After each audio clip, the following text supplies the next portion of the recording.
নাহমাদুহু ওয়া নুসাল্লি আলা রাসূলিহিল কারীম আম্মা বা'দ। প্রিয় মুসলিম ভাই ও বোনেরা, অনেকেই জানতে চান যে রমজান মাসে আমরা অনেক সময় দেখা যায় সাহারি খাওয়ার সুযোগ পাই না।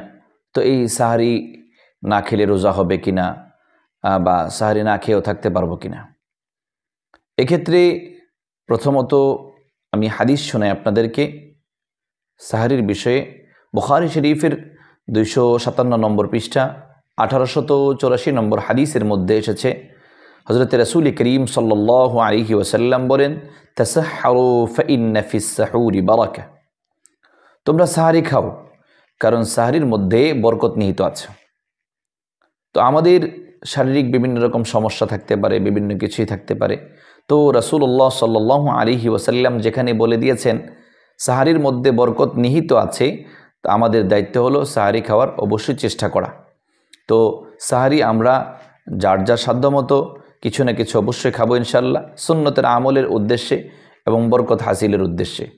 হ্যাঁ, এখন যদি কোনো কারণে সাহারি খেতে পারলাম না, তাহলে রোজা হবে কিনা? হ্যাঁ, আপনার সাহারি না খেতে পারলেও যেহেতু আপনার নিয়ত ছিল, সুতরাং আপনার রোজা হয়ে যাবে, অসুবিধা নেই, এতে বিচলিত হওয়ার কিছু নেই।